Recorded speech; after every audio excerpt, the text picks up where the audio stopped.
हम आपको प्रदेश से लेकर देश के अलग अलग हिस्सों की खबर दिखाएंगे, साथ ही आपको यह भी बताएंगे कि दुनिया भर में क्या कुछ चल रहा है। तो चलिए शुरू करते हैं 20 मिनट में 20 खबरों का सिलसिला। सबसे पहले खबर अपने प्रदेश राजस्थान की। राजस्थान में 007 गैंग के वायरल हो रहे नए वीडियो ने एक बार फिर जोधपुर पुलिस का सिर दर्द बढ़ा दिया। बताया गया ऐसा करके ये गिरोह न केवल हथियारों की खरीद फरोख्त को अंजाम देता है बल्कि पुलिस को भी खुली चुनौती दे रहा है। पिछले कुछ दिनों में 007 गैंग के कई नए वीडियो सामने आए जो न केवल सोशल मीडिया पर वायरल हो गए बल्कि पुलिस की कलाई खोलते नजर आए। इन वीडियो को देखकर ऐसा लगा कहीं से नहीं लगा कि इन्हें पैच। इन वीडियोस को देखकर ऐसा कहीं से नहीं लगता कि इन्हें पुलिस प्रशासन का कोई डर हो। जो अपराधी पुलिस की नजर में फरार है, बताया गया कि उनमें से कई जोधपुर में हुए एक शादी समारोह में खुलेआम फायरिंग करते हुए पिस्टल डांस करते रहे।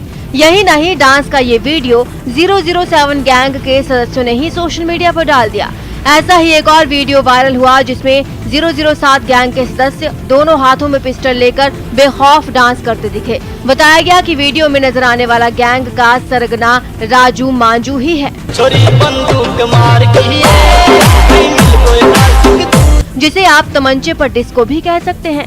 तमंचे पर डिस्को यानी गोली चली और गाना शुरू।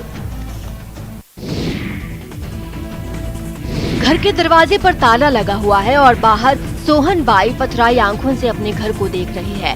दरअसल ये घर सोहन बाई की मां का है जिस पर धोखे से उनके भतीजों ने कब्जा जमा रखा है और उन्हें मारपीट कर घर से बाहर निकाल दिया। सोहन बाई का कहना है कि पिता की मौत के बाद उनकी मां के घर पर कब्जा जमाने के लिए उनके भतीजे ने सरपंच और सचिव की मिलीभगत से फर्जी पट्टा बनवाकर घर की रजिस्ट्री करा ली। इस धोखाधड़ी को लेकर 73 साल की चतुरुबाई ने 3 आरोपियों के खिलाफ मामला दर्ज कराया है। इस रिपोर्ट में कहा गया है कि 2010 में पति की मौत के बाद से वो अपनी बेटियों के साथ सायों का खेड़ा में रह रही थी। इसी दौरान उनके पुश्तैनी मकान पर पड़ोस में रहने वाले उनके पति के भतीजे बालू सिंह ने उनके घर पर कब्जा जमा लिया। और मौजी सब मली भगत और पट्टा बना दिया, घर का भी और जमीन भी सब हड़प लिया। 1 साल से हमारी माँ इतनी सीरियस है, बहुत सीरियस है और गांव में इधर इधर भटक रही है। हम लोग ससुराल में, तीनों बहन ससुराल में, ये लोग वैसे हम लोग को न पूछा, न कोई साइन किया, न कुछ भी नहीं किया। झुंझुनू रेलवे स्टेशन पर मंगलवार की शाम पुलिस के अधिकारियों के साथ सैकड़ों की संख्या में जवान, जीआरपी पुलिस की टीमें, बम स्क्वाड और स्नीफर डॉग के आने से रेलवे स्टेशन पर मौजूद पैसेंजर्स में हड़कंप मच गया। हालांकि बाद में पुलिस के जवानों ने बताया कि ये रूटीन मॉक ड्रिल है। इसके बाद लोगों ने राहत की सांस ली। दरअसल रेलवे स्टेशन पर बम की सूचना देकर इस तरह की रूटीन मॉक ड्रिल का आयोजन समय समय पर किया जाता है। वहीं समय समय पर रेलवे प्रशासन अपने स्तर पर मॉक ड्रिल अभ्यास करता है। मॉक ड्रिल के दौरान सभी एजेंसियों का रिस्पांस टाइम चेक किया जाता है ताकि पता चल सके कि सभी एजेंसी आपातकाल की स्थिति में कितनी सजग हैं। और सालाना एक्सरसाइज होती है। आज हमने रेलवे स्टेशन झुंझुनू पे एक बम की सूचना की रिहर्सल की थी और अभी कंट्रोल रेलवे स्टेशन से यहीं से स्टेशन सुपरिटेंडेंट के यहाँ से फ़ोन किया गया कंट्रोल रूम को कि इस प्रकार की एक बम विस्फोट की सूचना है। इस पर कंट्रोल रूम में सभी संबंधित को बताया, जिला प्रशासन, पुलिस के सभी यूनिट्स और इसके अलावा मेडिकल एंड हेल्थ डिपार्टमेंट से एम्बुलेंस और अन्य उनकी डिप्टी CMHO की टीम और जो संबंधित थे सभी टाइम से पहुंच गए। दौसा शहर के बीचों बीच स्थित देवगिरी की पहाड़ी और उस पर स्थित प्रसिद्ध नीलकंठ महादेव मंदिर पर इन दिनों पैंथर का टेरर देखने को मिल रहा है। पिछले 2-3 दिनों से पहाड़ी के रैंप पर पैंथर का मूवमेंट दिखाई दे रहा है, जिसके चलते मंदिर आने वाले श्रद्धालु भयभीत हैं। खासकर रात के समय जो श्रद्धालु मंदिर जाते हैं, रास्ते में पैंथर को देखकर उनकी सांसें अटक जाती हैं। वैसे तो पिछले 1 साल में कई बार नीलकंठ महादेव मंदिर की पहाड़ियों पर पैंथर नजर आ चुका है। इनको ट्रैंकुलाइज करने के लिए वन विभाग की टीम ने कई पिंजरे भी लगाए, लेकिन पैंथर इन पिंजरों में कैद नहीं हुए। लिहाजा अब पैंथर के मूवमेंट को देखते हुए वन विभाग के अधिकारियों ने लोगों को इस बात के लिए अवेयर किया है कि वे रात के समय मंदिर न जाएं। पैंथर का मूवमेंट देखिए, यहाँ पे पहले से भी सूचनाएं आ रही है और हमने पहले भी जैसे कुछ सेंसिटिव एरिया से जहाँ पे ज़्यादा इसकी मूवमेंट है वहाँ पे ट्रैप केज लगाया था। बट एक्चुअली उसमें ये है मेनली अपने को प्रिवेंटिव एक्शन लेना है। वहाँ जो क्राउड है उनसे हमारी अपील है कि आफ्टर डार्क जो है घरों से बाहर ना निकले। न सिर्फ बॉर्डर के इलाके, टूरिस्ट कारोबार से जुड़े लोग बल्कि भारत पाकिस्तान सरहद के बारे में जानने को उत्साहित पर्यटकों के लिए भी ये बड़ी सौगात है। जैसलमेर जिला प्रशासन की ओर से बनाए गए प्रोजेक्ट पर नीति आयोग ने स्वीकृति प्रदान कर दी है।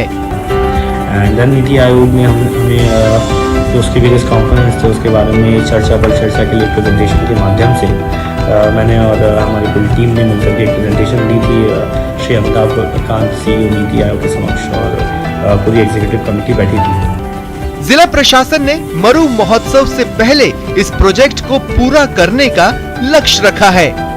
पर्यटन कारोबारियों की सालों की मांग पूरी हुई है। इससे इलाके में रोजगार के नए अवसर पैदा होने की उम्मीद जगी है।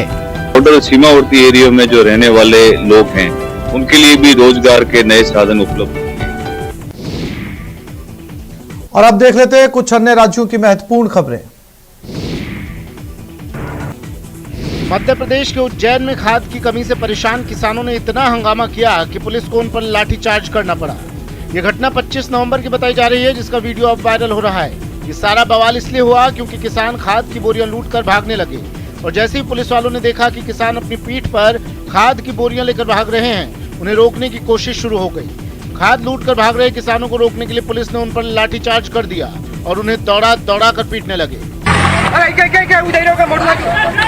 जिस समय हंगामा हुआ वहां करीब 100 किसान मौजूद थे, जो सुबह से लाइन में लगे थक चुके थे, और जैसे ही मौका मिला वो गोदाम से बोरियां लूटकर भागने लगे। ये शुरुआत कुछ किसानों ने की, जिसके बाद बाकी किसानों ने भी वही किया। इस बारे में जैसे ही स्थानीय विधायक को पता चला, वो भी वहां पहुंच गए। आपको बता दें, मध्य प्रदेश में किसान लंबे समय से खाद की किल्लत से जूझ रहे हैं, और यही वजह है कि उज्जैन में किसान खाद लूटने पर मजबूर हो गए, लेकिन पुलिस ने उन्हें सबक सिखाने के लिए लाठीचार्ज कर दिया। उत्तर प्रदेश के चंदौली में हत्या के आरोपियों ने रेलवे की जिस जमीन पर कब्जा किया, उस पर प्रशासन का बुलडोजर चला दिया गया है। आरपीएफ यानी कि रेलवे पुलिस और स्थानीय पुलिस की मौजूदगी में कब्जे की जमीन पर बनाए गए मकान को मिट्टी में मिला दिया गया। खास बात यह है कि इसके लिए खुदाई करने वाली मशीन की मदद ली गई। मशीन ने कुछ ही मिनटों में अतिक्रमण कर बनाए मकान की लगभग सभी दीवारों को जमींदोज कर दिया। इस कार्रवाई के दौरान कोई हंगामा ना हो, इसके लिए पुलिस की एक बड़ी टुकड़ी वहां तैनात नजर आई। कुछ पुलिस वाले भीड़ को वहां से हटाने में भी लगे दिखाई दिए। यहाँ से हट जाए, किसी को चोट लग जाएगी। बताया गया कि जिस शख्स ने रेलवे की जमीन पर कब्जा किया, उस पर हत्या का भी आरोप है। इसी वजह से जब इस कार्रवाई को अंजाम दिया गया तो वहां लोगों का हुजूम जुट गया। जो है ये रेलवे की जमीन पर कुछ लोग अतिक्रमण कर अवैध तरीके से कुछ अच्छे और पक्के मकान बनाए हुए हैं। जो रेलवे की जमीन जो थे उसको हम लोग इंजीनियरिंग डिपार्टमेंट से मिलकर ये सारे जो अतिक्रमण थे तो उसको हम लोग अभी जेसीबी लगा कर साफ करवा रहे हैं। उत्तर प्रदेश के बदायूं से हैरान करने वाली तस्वीरें सामने आई हैं। वहां एक फार्म हाउस में अजगर दिखने से हंगामा मच गया। वन विभाग की एक टीम जब अजगर को पकड़ने के लिए आई तो तकरीबन 115 किलो वजनी इस अजगर ने उनके पसीने छुड़ा दी, लेकिन उन लोगों ने इस पर काबू पाने की कोशिश जारी रखी। उनमें से एक आदमी ने एक नीले रंग की बोरी से उसका मुंह दबोच लिया, जबकि बाकी के हिस्से को पकड़ने के लिए कम से कम 5 से 6 आदमी लगे दिखाई दिए। मुंह पकड़ने के लिए तैयार आदमी अजगर के ऊपर ही बैठ गया ताकि वो हिल ना सके, लेकिन अजगर उसकी पकड़ से भागने में कामयाब हो गया। इसके बाद उसे पकड़कर पीछे खींचा गया। इसके बाद एक बार फिर उसे काबू में लेने की कोशिश शुरू की गई। इसके लिए लोगों ने उसे पीछे खींचा और एक बार फिर उसके मुंह पर कपड़ा ढका गया। इस बार उनकी कोशिश काम आई और अजगर उनके जाल में फंस गया। उसे जाल में डाल दिया गया। हालांकि इस दौरान भी लोगों में डर दिखाई दिया। बताया गया कि इस अजगर ने एक नीलगाय और एक बकरी का शिकार किया, जिससे गांव में दहशत फैल गई। हालांकि वन विभाग ने इसे पकड़कर जंगल में छोड़ दिया। डायमंड कटिंग एंड पॉलिशिंग के काम में लगे लोगों के लिए उम्मीद भरी खबर आई है, और उस खबर की वजह से गुजरात के सूरत में डायमंड कारोबारी और कारीगर राहत की सांस ले रहे हैं। दिवाली के बाद हीरे के वैश्विक मार्केट में मांग बढ़ने की वजह से पॉलिश्ड डायमंड की कीमतों में बढ़ोतरी हुई है, और यही खबर हीरा कारोबारियों के लिए राहत लेकर आई है। दरअसल दिवाली से पहले और उसके बाद माइनिंग कंपनियों ने बड़े और पतली साइज के तैयार होने वाले हीरों के लिए इस्तेमाल रफ डायमंड की कीमतों में 30% तक वृद्धि कर दी थी। ऐसी हालत में प्रोडक्शन की स्थिति अच्छी होने के बावजूद हीरा कटिंग एंड पॉलिश्ड कारोबारियों को 25% तक का घाटा होने लगा था। और अब जबकि पॉलिश्ड डायमंड की कीमतों में बढ़ोतरी हुई है तो हीरा कारोबारी भी राहत की सांस ले रहे हैं। इसके सामने दिवाली पहले जो पॉलिश डायमंड का प्राइस बढ़ना चाहिए वो बढ़ी नहीं थी, लेकिन जैसे ही मार्केट ओपन हुआ दिवाली के बाद डिमांड अच्छी निकली तो पॉलिश डायमंड की प्राइस के अंदर खास करके पतली साइज के माल के अंदर 15% जैसी अभी मार्केट के अंदर प्राइस बढ़ी है। ये वही दांडी है जहां 5 अप्रैल 1930 को 241 मील की पैदल यात्रा कर राष्ट्रपिता महात्मा गांधी पहुंचे थे और नमक कानून तोड़कर अंग्रेजों के खिलाफ आजादी का बिगुल फूंका था। उस ऐतिहासिक दांडी का एक और इतिहास है कि यहाँ पिछले 51 साल से कभी सरपंच पद के लिए चुनाव नहीं हुए। हर बार की तरह इस साल भी दांडी ग्राम पंचायत के सरपंच का नाम गांव के लोगों की सर्वसम्मति से ही तय हो गया है। इस साल यहाँ के लोगों ने महिला सरपंच के तौर पर निकिता अल्पेश भाई राठौड़ का नाम तय किया है। ये गांव में आज 74 इयर्स हो गए आज़ादी होने के बाद भी आज तक कभी भी ग्राम पंचायत का चुनाव नहीं हुआ है। और हम लोग जो ग्राम पंचायत में सरपंच जो चुनते हैं वो हमारी इच्छा से जो हम एक आदमी को कैंडिडेट को खड़ा करके उसी को चुनते हैं। भारतीय रेलवे ने साबरमती से अयोध्या के लिए रामपथ यात्रा तीर्थ यात्रा स्पेशल ट्रेन की शुरुआत की है। ये स्पेशल ट्रेन यात्रियों को उत्तर प्रदेश में श्री राम की पवित्र नगरियों की सैर कराएगी। 25 दिसंबर को गुजरात के साबरमती से चलकर ये ट्रेन अयोध्या तक जाएगी। इस ट्रेन में स्लीपर क्लास में यात्रियों को प्रति व्यक्ति 7,560 रुपए खर्च करने होंगे, जबकि थर्ड एसी से सफर करने पर 12,600 रुपए खर्च करने होंगे। यात्रियों को रात में ठहरने की सुविधा फ्री में मिलेगी। टिकट में सुबह का चाय नाश्ता, दोपहर और रात का खाना भी शामिल है। रामपथ यात्रा स्पेशल ट्रेन में सफर करने के लिए आप साबरमती जंक्शन, आनंद, छायापुरी, गोधरा, दाहोद, रतलाम, नागदा, उज्जैन, मक्सी, शुजालपुर, सीहोर, हिरदा रामनगर, विदिशा, गंज बसौदा, बीना, झांसी से बोर्डिंग कर सकते हैं। इस तरह का ये कंप्लीट एक टूर पैकेज है और इसकी बुकिंग स्टार्ट हो चुकी है और तीर्थ यात्री इसकी बुकिंग हमारी वेबसाइट www.irctctourism.com से जाके बुक करा सकते हैं। उधमपुर के देविका घाट की तस्वीर अब बदल गई है। जहां शाम के वक्त आने में लोगों को डर लगता था, वहां अब घूमने वालों का जमघट लगने लगा है। देविका घाट की इन तस्वीरों को देखकर आपको भी अंदाजा हो गया होगा कि नई योजना के तहत किस तरह इसका कायाकल्प हुआ है। आपको उधमपुर क्ल्यू देवनगरी की पहचान दिलाने वाली देविका नदी स्थानीय लोगों और प्रशासन के उपेक्षित रवैये और अतिक्रमण की वजह से बदहाल हो गई थी। लेकिन 2014 में उधमपुर में चुनावी रैली में देश के प्रधानमंत्री मोदी ने देविका का कायाकल्प करने का वादा किया और फिर यहाँ की तस्वीर बदलनी शुरू हो गई। देविका को उसका पुराना और निर्मल स्वरूप लौटाने और देविका परिसर के कायाकल्प के लिए राष्ट्रीय नदी संरक्षण कार्यक्रम के तहत 186 करोड़ 74 लाख के प्रोजेक्ट का काम शुरू हुआ और इसका असर भी अब नजर आने लगा है। और आज यहाँ पर ब्यूटिफिकेशन का काम लगा, आप देख सकते हो कि किस तरह का यहाँ पर माहौल बना हुआ और जब यहाँ पर टूरिस्ट यहाँ पर आएगा और जब देखेगा और जब बैठेगा यहाँ पर बोलेगा वाकई हम वहाँ पर गए थे, देवका में गए थे और वहाँ पर हमने क्या वहाँ पर क्या चीज़ बनी हुई। आप शिव जी की इतनी बड़ी मूर्ति यहाँ पर देख सकते हैं, किस तरह का यहाँ पर काम है, ब्यूटिफिकेशन यहाँ पर लगा हुआ है। ये यज्ञ इतना खास है कि इसके बारे में जानकर आप हैरान रह जाएंगे। आमतौर पर हवन पूजा या फिर यज्ञ का आयोजन इंसानों की रक्षा और उनके सुखद भविष्य और वर्तमान के लिए किया जाता है, लेकिन तमिलनाडु के कोयम्बटूर में इस यज्ञ का आयोजन हाथियों की सुरक्षा के लिए किया गया है। दरअसल तमिलनाडु के कोयम्बटूर के बाहरी इलाके इतिमादाई के पास एक ट्रेन दुर्घटना में 3 हाथियों की मौत हो गई थी। उससे पहले भी ट्रेन की चपेट में आने से कई हाथियों की मौत हुई है। ऐसे में इन हाथियों की सुरक्षा के लिए कुछ लोगों ने हवन पूजा और यज्ञ का आयोजन किया।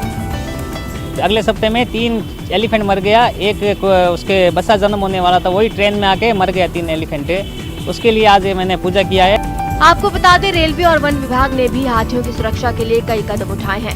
मसलन केरल और तमिलनाडु वन विभाग ने हाथियों पर नजर रखने के लिए ट्रैकर लगाए हैं, जो रेल की पटरी के आसपास इन पशुओं की आवाजाही के बारे में सूचना देते हैं। इसके अलावा हाथियों को रेल की पटरी पर आने से रोकने के लिए 12 वोल्ट के बिजली के तार लगाए गए हैं। हिमाचल प्रदेश के सोलन से हैरान कर देने वाली तस्वीरें सामने आई हैं। यहाँ एक साथ 50 चमचमाती लैम्बोर्गिनी गाड़ियाँ कालका शिमला नेशनल हाईवे 5 पर फर्राटा भरती नजर आई। अरबों रुपए की इन गाड़ियों के आगे सब कुछ फीका फीका सा नजर आ रहा था।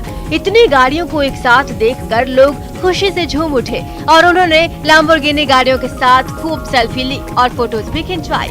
दरअसल दिल्ली से सटी साइबर सिटी गुरुग्राम से शिमला के लिए लैम्बोर्गिनी कंपनी ने इन गाड़ियों के फन ड्राइव का आयोजन किया था, जिसमें पूरे भारत के वो लोग शामिल हुए जिन्होंने ये गाड़ियां खरीदी हुई हैं। खास बात ये है कि सोशल मीडिया पर इस इवेंट के वीडियोस जमकर वायरल हो रहे हैं। एक साथ इतनी सारी लैम्बोर्गिनी को देखकर लोग खासा उत्साहित हैं।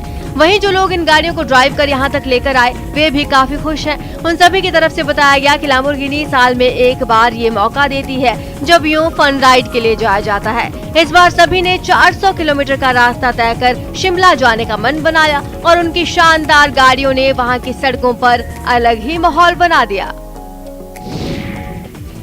सलमान खान की फिल्म अंतिम के रिलीज होने के बाद सोशल मीडिया पर कुछ ऐसे वीडियो आए जिसे देखकर खुद सलमान खान भी हैरान रह गए।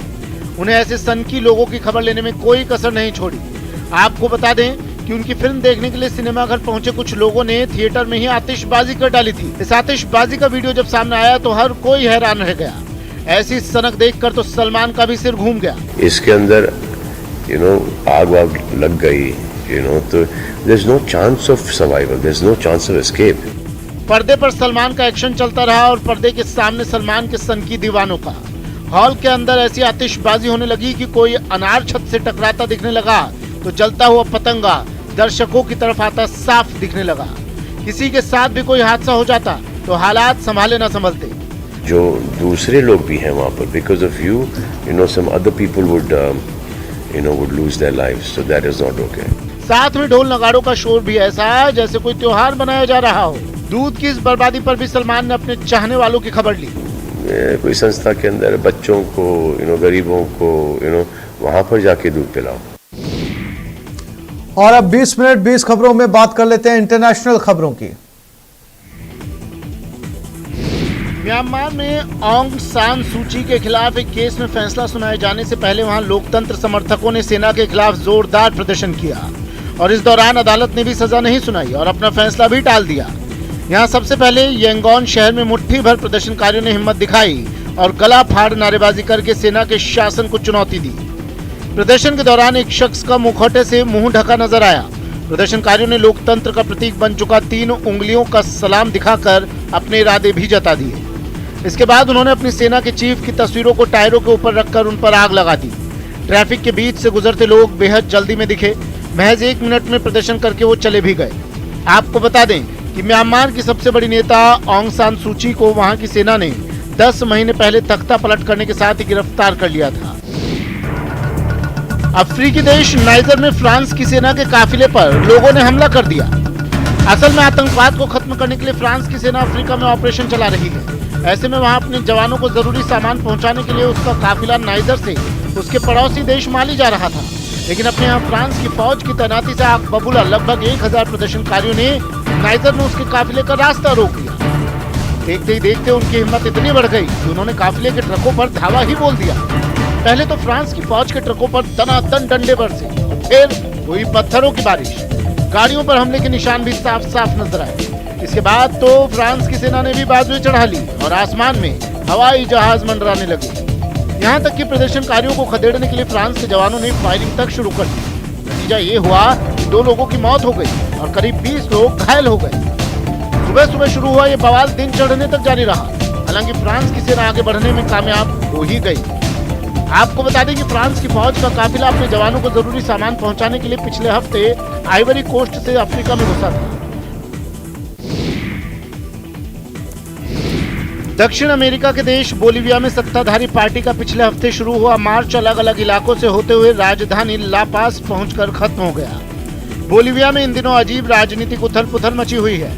वहां सरकार को अस्थिर करने का आरोप लगाकर सत्ता में बैठे राष्ट्रपति ने विपक्ष के खिलाफ मोर्चा खोला हुआ है, और वो भी ऐसा कि बोलीविया के राष्ट्रपति और पूर्व राष्ट्रपति